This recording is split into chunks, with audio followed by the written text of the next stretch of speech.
protest that was happening on January 6th, I feel like it was a hissy fit.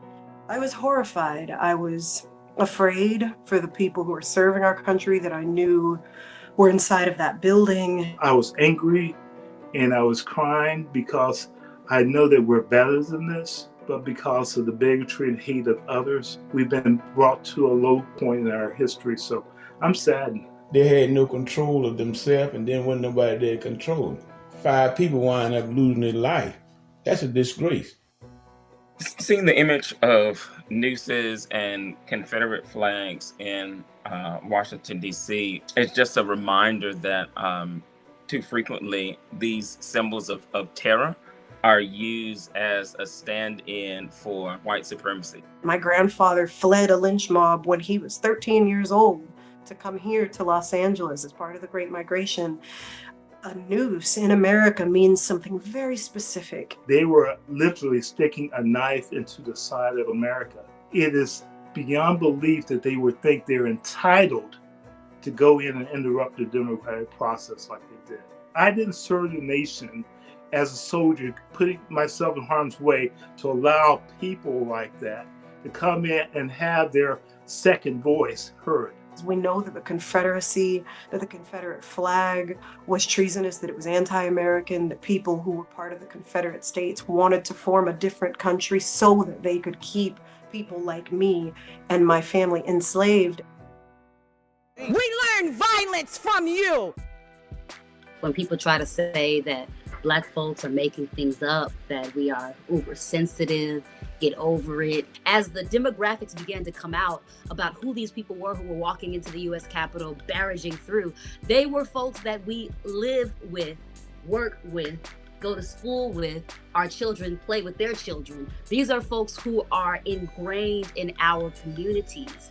And that, to me, as a Black American, is the most alarming thing. I happen to have participated in several marches, recent marches in D.C., and I've seen personally as well as on TV the preparation that existed at that time, during those times. The presence of armed guards, police everywhere.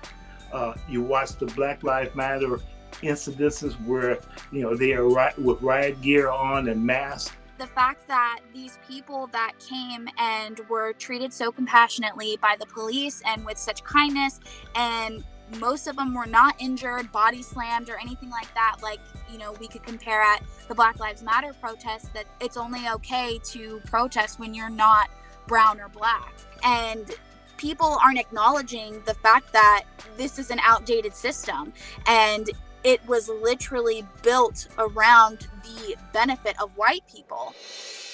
It made me furious to see that actually in the presence of real harm, actually armed individuals, folks who are actually armed and dangerous, somehow the police learned how not to shoot first and ask questions later.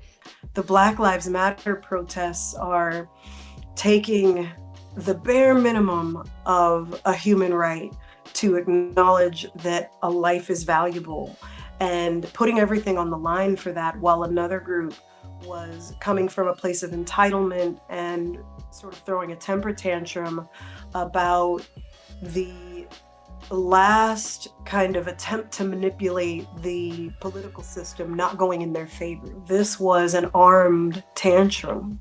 We have a corrupt society in which people who are in power, who have the power, have forgotten about those who don't. You have an entire political culture which is responsible for and which helped to cause this moment that we saw last Wednesday. Last Wednesday didn't happen in a vacuum, but was encouraged by the President of the United States, was encouraged by several sitting U.S. senators from different states. And so you have, and all 3 of those entities were encouraged by an entire political party. And so there's a political culture that is creating discontent with our democratic institutions, and it's creating, really undermining the sense of e pluribus unum, that out of many folks from different backgrounds, different cultures, we can be one nation committed to equal justice under the law. And for those principles to be real, we have to be honest about the corrosive white nationalism that is pervasive in our U.S. political culture. I think a part of why they love him so much is because he represents you can do whatever you want to do and still be on top. And that's a scary thing, but that is the definition of white privilege. I lived through it all my life. Double standard, white only. That's the bathroom. Water fountain in the courthouse where we paid tax. That's a double standard. They made money at the factory. Maybe $1, $1.50 an hour more than we made. That's a double standard.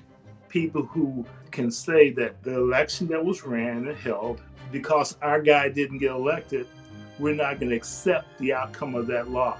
I mean, that's a privileged type of idea that you can determine for your own self how the rules are to be applied and to be enforced.